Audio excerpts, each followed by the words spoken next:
Are there any further amendments? Senator Baldwin. Thank you. I would like the committee to consider the Baldwin-Johnson amendment. Number, I guess it's, I don't have a number for it. Number one. I think it's your number one.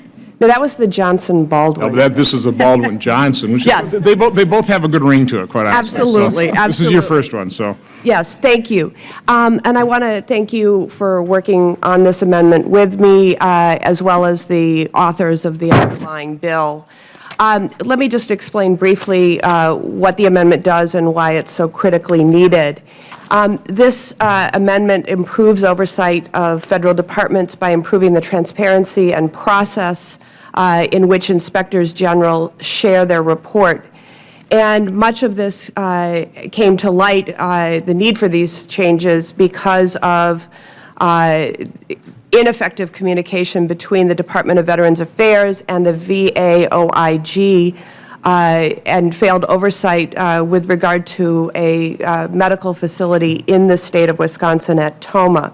In this particular case, the VA Office of Inspector General completed a report that uncovered troubling practices at the Toma VA Medical Center and provided recommendations, but only provided those recommendations to the local and regional entity known as VISN 12.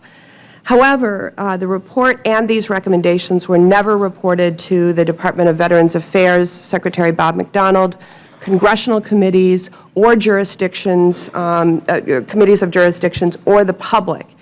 And what's more, the initial report was requested by a member of the House of Representatives, and the VA Office of Inspector General failed to even provide the completed report to that member of Congress. Instead, it was left largely to the local facility to implement recommended changes without any oversight from the Secretary of the Department.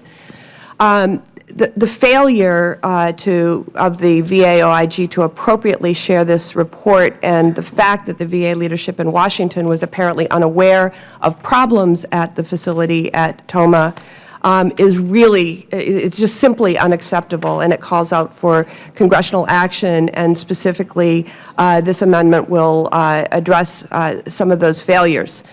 My amendment would require that recommendations made by an inspector general during investigations, audits, or other reports to be sent directly to the head of the agency or department.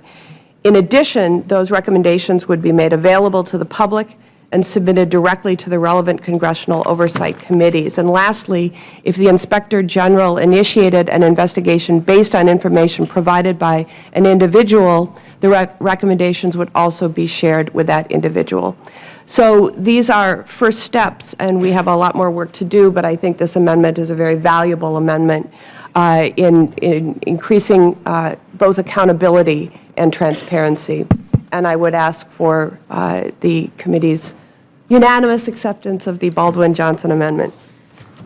Thanks, Senator Baldwin. Again, I do appreciate the fact that you've offered this. I think it definitely improves the bill and basically responds to something that came up in our state. And I think this is exactly what this committee is supposed to do, is we should react to circumstances within the agencies and what we see. So again, I'm fully supportive of it.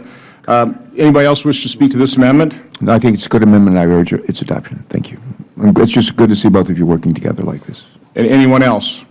If there is no further debate on the amendment, the question is on its adoption. All those in favor say aye. Aye. All those opposed, nay.